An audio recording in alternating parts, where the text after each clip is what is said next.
Welcome back नाजरीन। फैसल इकबाल ख्वाजा साहब, जिस तरह मुकद्दम साहब फरमा रहे थे कि स्पेंड सही तरीके से पैकेज को किया गया तो कोई बेहतरी की तरफ कदम होगा पहली दफ़ा। नहीं तो माजी की तरह जिस तरह याद माजी अजाब है या रब छीन ले मुझसे हफ्ज़ा मेरा, कोई ऐसे ही रहेगा या हमारी मुआशरत का पहिया चल पड़ेगा या बिल्कुल बैठ जाएगा? देखें अयूबी साहब, आपके इसी प्रोग्राम के तवसत से मैंने आपको एक बात बताई थी कि इस वक्त जो डेट सर्विसिंग हम कर रहे हैं एनुअली वो 1800 अरब रुपए की। जी जी, ठीक है। हमारा 4000 अरब रुपए का टोटल बजट कलेक्ट होता है। ठीक है।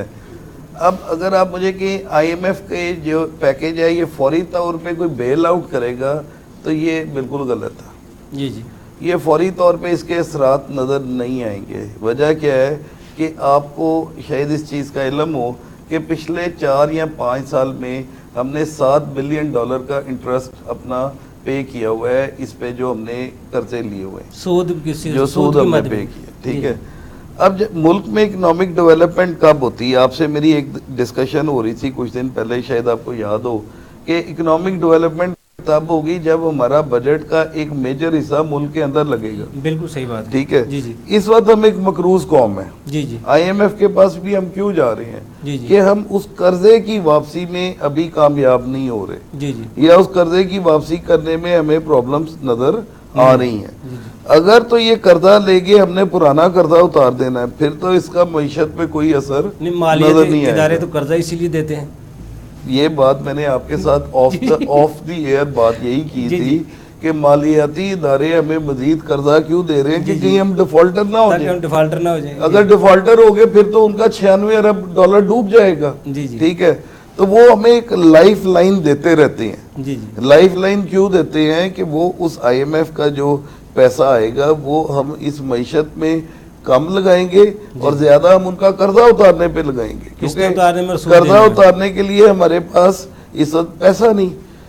सोल्यूशन मैंने आपको ये बताया था कि बरादर इस्लामिक ममालिक के पास, जैसे इमरान खान साहब पहले भी गए थे और उन्होंने हमारी कोई खातिर खा मदद नहीं की। इस्लामी ममालिक, देखें इस्लामिक ममालिक, सऊदी अरब था। देखें अगर हमें 10-15 अरब डॉलर सऊदी अरेबिया एक दफा दे दे जी जी तो हमारी मईशत का पहिया चल सकता है, जो उनके लिए इतना मुश्किल नहीं है। अब वो 82 अरब डॉलर। अब नहीं, मैं यही बता रहा हूँ ना। आप देखें कि वो अपने डिफेंस पे जितना पैसा खर्च रहे हैं, अगर वो डिफेंस का एक हिस्सा पाकिस्तान को आउटसोर्स कर दें, अमेरिका से अपनी जान छुड़ा लें, जो कि हम उन्हें बड़ी अच्छी तरह डिफेंड कर सकते हैं।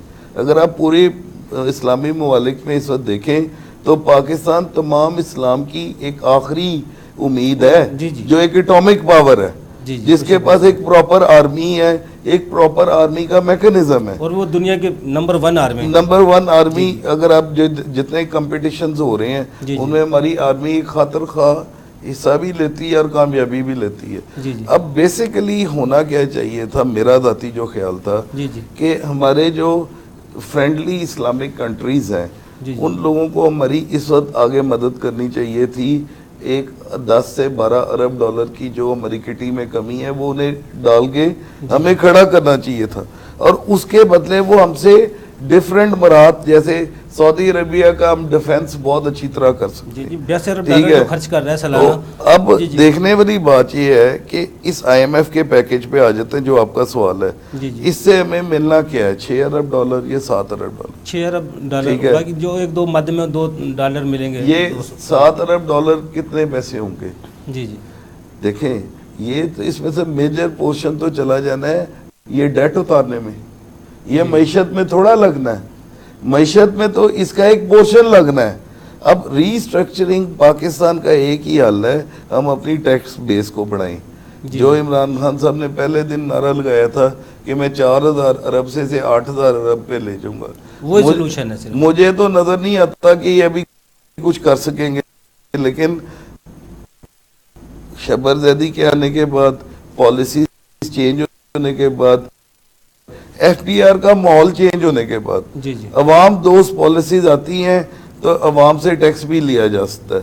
इस वक्त तो हम सिर्फ 700 अरब के इकट्ठा करने में परेशान है। जैसा माहौल यकीनी सूरत हाल सर जारी है, महंगाई का जिस तरह कहा जा रहा है तूफान बरपा होगा, मिस्र में भी तो डॉक्टर बाकर रजा सर साहब वो तो देखें, आप एप्पल टू एप्पल कंपैरिजन करते हैं, मिस्र को आप पाकिस्तान से कहाँ मिला रही हैं? जी जी ये बड़ी सारी हीटेड डिस्कशंस टीवी पे हुई हैं। जी जी मिस्र के माशी हालात बहुत ख़राब थे जब डॉक्टर रजा बाकर को IMF ने वहाँ पे लगाया। जी जी इन्होंने जाके 4-5 वहाँ पे स्टेप्स लिए। एक, उन्होंने उनकी जो करेंसी है उसे 100% डिवैल्यू कर दी है। जी जी वहाँ पे बिजली के रेट बढ़ा दिए, गैस के रेट बढ़ा दिए, वहाँ पे तमाम सब्सिडीज खत्म कर दी, जी जी जो IMF पाकिस्तान में भी करना चाह रहा है। जी जी लेकिन एक चीज मैं आपको याद रखूँ, हमारी मीशत में इतनी जान है कि हम 2000 अरब मजीद टैक्स जमा कर सकते हैं। हमें फोकस करना है अपने कदमों में खड़े होने का। ये IMF का जो बेल आउट पैकेज है, ये इस वक्त हमारे लिए इसलिए ज़रूरी है कि जो ब्रीदिंग स्पेस या ब्रीदिंग टाइम चाहिए, जी जी उसके लिए जो फंड्स रिक्वायर्ड हैं वो हमें सिवाय IMF से कहीं से मिल नहीं रहे। जी जी बेसिकली हमारा इन्हिसार इस हमारी मईशत का और अपना ज़ाती इन्हिसार इस बेल आउट पैकेज में नहीं है।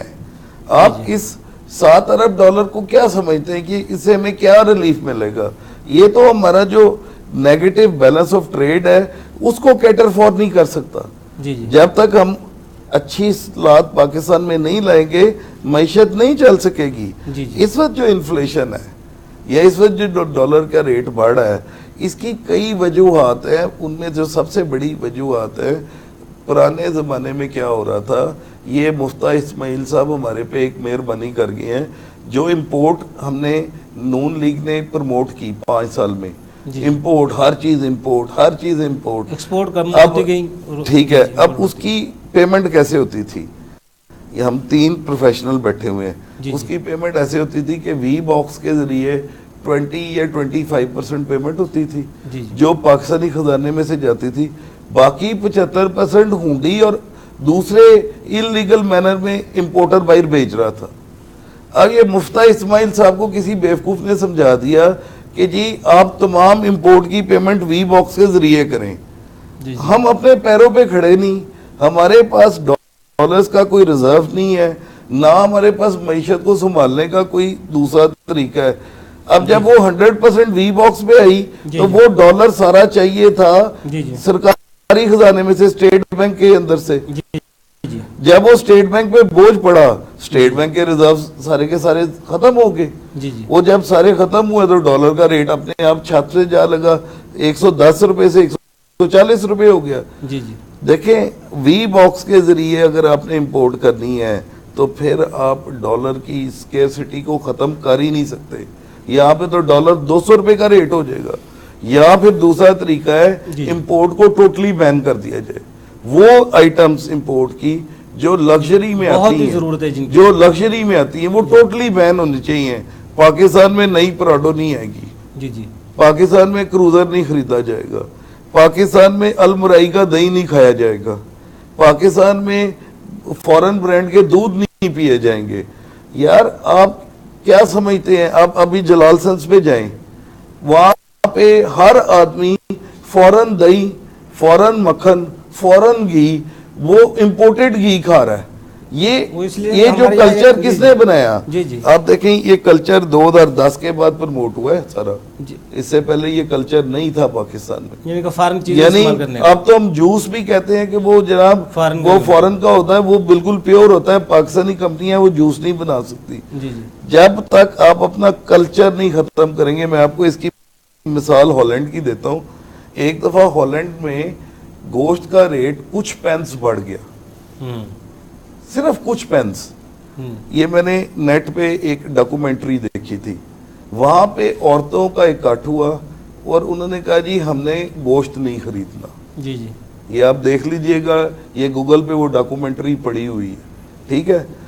2 माह औरतों ने गोश्त खरीदने का बाइकआउट कर दिया। गोश्त की प्राइस पहले से भी नीचे आ गई और उन्होंने कहा जी गोश्त खराब हो रहा है दुकानों पे, अल्लाह का वास्ता आगे खरीदें। अब जब आप ये अपने अंदर नहीं लाएंगे, मैं अपने बच्चों को ये समझाता हूँ कि हम सॉरी, हमें नेस्ले का दही खाना है, वो पाकिस्तान में बना है। हमें अलमराई का दही नहीं खाना, वो हमारे एक्सचेकर पे बोझ है। जब वो इंपोर्ट होता है उसके बदले हमें डॉलर देने पड़ते हैं जो वी बॉक्स से जाते हैं। जी जी जब मैं वी बॉक्स के जरिए सारी पेमेंटें रूट करूंगा, जी ये अल्लाह भला करे उस बेअकल आदमी को, मुफ्ता इस्माइल को, जो पाकिस्तान पे ये मेहरबानी कर गया है जाते जाते। जी जी ये कुछ ऐसे लोग हैं जो कि हिस्ट्री में शायद गद्दार गर्दाने जाने चाहिए बिल्कुल सही। कि इन्होंने बगैर सोचे समझे बगैर सोचे समझे ये स्टेप लिया कि सारी पेमेंटें वी बॉक्स के जरिए जाएंगी, ये देखे बगैर कि ये डॉलर पाकिस्तान के रिजर्व में पड़ा है वैसे या नहीं। फैसल साहब, हमारे सारे तजर्बात तो पाकिस्तान में होते हैं, तजर्बात के बाद पता चलता है हम हमारी सिमत दुरुस्त थी या गलत थी। देखें हसन अली कादरी साहब, जैसा फैसल साहब ने कहा बेल आउट पैकेज जो आ रहा है उसका खातर खा आवाम को तो कोई फ़ायदा नहीं होगा, लेकिन उसके असरात वो तमाम तरफ आवाम पे जाएंगे। महंगाई की सूरत में भी जाएंगे, बिजली सूरत महंगी होगी, गैस महंगी होगी, लेकिन उसका दूसरा हमारे जो टैक्स का जो सिस्टम है, निज़ाम है, उसमें भी कहा जा रहा है सब्सिडीज़ और एग्जाम्पशन ख़त्म हो जाएंगी। उनके क्या असरात मुरतब होंगे टैक्स सिस्टम में? सबसे पहली बात तो ये है कि जैसे फैसल भाई ने कहा ना, उस बात को थोड़ा सा अभी कंटिन्यू करूँगा कि देखिए हमें जो सबसे बड़ा कन्फ्यूजन क्या है, हम जी जी समझते हैं कि बेल आउट पैकेज जो है उससे हम इस सिचुएशन में आ जाएंगे, हम शायद IMF का लोन अदा कर दें। जी जी लेकिन IMF आपको बेल आउट पैकेज दे रहा है जी जी ताकि आप जो उनकी डेट सर्विसिंग है या जो सूद है वो आप इस काबिल रह सकेंगे, आप सूद अदा कर सकें। जी जी और आपने जो लोन अदा करना है वो आपने अपनी सर्कमस्टेंसेस को ऐसी डेवलप करनी है कि आपने लोन अदा करना है। IMF के किसी बेल आउट पैकेज से या किसी और चीज़ से आपका लोन अदा नहीं होना। लोन अदा आपका होगा टैक्स बेस बढ़ने से, लोन आपका अदा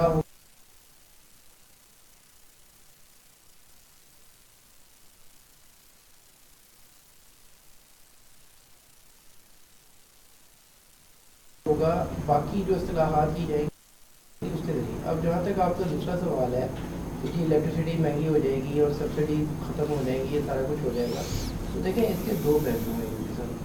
एक तो पहलू ये है कि देखिए हम जो बिजली का रेट बढ़ाएंगे या जो सब्सिडीज़ ख़त्म करेंगे, तो मेरा पहला सवाल फिर ये होगा कि हमारी रिटर्नें तो रही 12 लाख, मोबाइल यूज़र्स कितने हैं आप खुद कैलकुलेट 13 करोड़। 13 करोड़, ठीक है जी जी उसके अलावा आपके जो NTN होल्डर हैं वो हैं 50 लाख। जी तो हम उन NTN होल्डर से सवाल क्यों नहीं करते जो रिटर्न फाइल नहीं करते? जी जी असल चीज़ ये है कि शबर जैदी साहब इस चीज़ को बड़े अच्छे तरीके से समझते हैं, और कल्चर ये आना चाहिए कि जो नॉन फाइलर्स हैं उनको प्रूव किया जाए और नॉन फाइलर्स को फाइलर्स की कैटेगरी में लाया जाए जी जी और उनके साथ मुज़ाकरात करके उनको इस कल्चर में लाया जाए कि जी आप टैक्स दें, ये आपका एक कौमी फर्ज है, आपको टैक्स अदा करना चाहिए। और सबसे इम्पोर्टेंट चीज़ जैसे इम्पोर्ट की इन्होंने बात की, इम्पोर्ट मेरा ख्याल है हमारी कोई तकरीबन राउंड अबाउट अगर मैं गलत नहीं फिगर में तो $60 अरब टच करती जी है। उस इम्पोर्ट में अगर आप देखें तो जो आपकी लग्जरियस आइटम है, जो बाकी मामला हैं आपके, वो आपको क्लोज करने चाहिए। इम्पोर्ट आपको किस लिए रिक्वायर्ड है? इम्पोर्ट आपको रिक्वायर्ड है इंडस्ट्री की रॉ मटेरियल के लिए। जी जी इम्पोर्ट आपको रिक्वायर्ड है कोई भी ऐसी चीज़ जो कि फर्दर प्रोडक्ट बनाती है, वो इम्पोर्ट होनी चाहिए। जी जी जो चीज़ ऐसी है जो कि फाइनल प्रोडक्ट है वो तो आप अपने मुल्क में बना सकते हैं। हमारे तो एक्सपोर्ट जो बढ़नी चाहिए वो 26 अरब से 15 अरब पे आ गई है। जी जी देखें एक्सपोर्ट भी बढ़ेगी, लेकिन आप एक तरफ से ब्रिज क्लोज करेंगे तो दूसरी तरफ आप आएंगे नहीं। जी जी इम्पोर्ट को आप कंट्रोल करें ना, इम्पोर्ट को जब आप कंट्रोल करेंगे, मामला बेहतर होंगे तो आप एक्सपोर्ट की तरफ नहीं आएंगे। फिर देखें एक और सवाल भी मैं करूँगा, ये जो हमारी करंट गवर्नमेंट है अभी तक नहीं कर पा रही कि हमने एक नारा लगाया कि करप्शन हुई है। हम भी मानते हैं कि करप्शन कुछ साबित भी हुई है, कुछ हुई है, ऑब्वियसली ये सब्जेक्ट टू द कोर्ट है तो उसमें मैं नहीं जाना चाहूँगा, लेकिन देखें जो पैसे इलीगल मीन से लेके जाए गए, देखिए आज जो ये कौम है ना जी जी उसको कोई फ़ायदा नहीं होगा अगर कोई कन्विक्टेड हो जाता। जी जी पॉइंट ये है जो भी साहिबान है उनसे अमाउंट ली जाए। आप ये याद रखिए कि सऊदीया में जब या दूसरे ममालिक में जो लोगों को पकड़ा गया था तो उनको छोड़ा इस बिना पे गया था कि जी आप अपनी रिकवरी वापस करें, रिकवरी करें। हमें ज़रूरत है रिकवरी की। हमारा ऐसा भी निज़ाम कोई पॉलिटिकल विल से देखें, अगर तरीके साहब नून लीग को कुछ कर देती है, नून लीग तरीके साहब को कुछ कर देती है, ये पॉलिटिकल वॉरफेयर हमारे मतलब की नहीं है। उस कौम का तो कोई फ़ायदा नहीं है। जी मतलब ये है कि कौम के लिए बेहतरी हो, जी जी मुल्क के लिए बेहतरी हो। देखिए हम इस वक्त पाकिस्तान के लिए हैं जी जी और पाकिस्तान हमारे लिए है। जी जी पाकिस्तान बेहतरी की तरफ जाएगा तो हम भी बेहतरी की तरफ जाएंगे। जी जी और हमें समझना ये पड़ेगा कि देखिए आज सबसे अहम पहलू एक और भी है कि हम IMF के जो बेल आउट पैकेज मानते हैं, हम मानते क्यों हैं? जी क्या जी हमारे पास कोई और रास्ता नहीं? जी जी बिल्कुल है, हम वो रास्ता अडॉप्ट नहीं करना चाहते। ये बेल आउट पैकेज जो है ये मानने से हम अपने फेलियर को एग्री कर नहीं बेल आउट पैकेज हम ना ले, दूसरा रास्ता हमारे पास बचता ही नहीं। 8-9 माह तो हुकूमत करती रही कोशिश। बेल आउट पैकेज लेंगे जी जी जैसे अभी मेरे दोस्त ने कहा, उन्होंने कहा जी IMF से अगर दोबारा लोन ले लेंगे तो फिर उसी सूरत पे आ जाएंगे, ठीक है जी जी तो हम क्या करते हैं, हम IMF से लोन लेते हैं अपने हालात बेहतर करने के लिए ताकि हम उनका लोन मजीद अदा कर सकें, जी जी ठीक है। फिर 6 महीने साल बाद फिर हम एक और बेल आउट पैकेज का इंतजार जी करते हैं। उनकी किस्त जब देनी आती तो है। सवाल जी ये है कि हमने बेल आउट पैकेज के बाद सोचा है कि हमने करना क्या है, या हम एक और बेल आउट पैकेज का इंतजार करें। बिल्कुल सही है मुकद्दम साहब। जी। एमनेस्टी स्कीम का भी ऐलान कर दिया गया है, बजट भी आने वाला है, IMF का रोले भी चल रहे हैं, पैकेज मंजूर हो गया है। सारी सूरत हाल को आप किसान देख रहे हैं, लेकिन मैं ब्रेक में मुझे कहा जा रहा है ब्रेक से बाद आपसे जवाब लेते हैं। नाजरीन छोटा सा कमर्शियल ब्रेक हमारे साथ रहिएगा।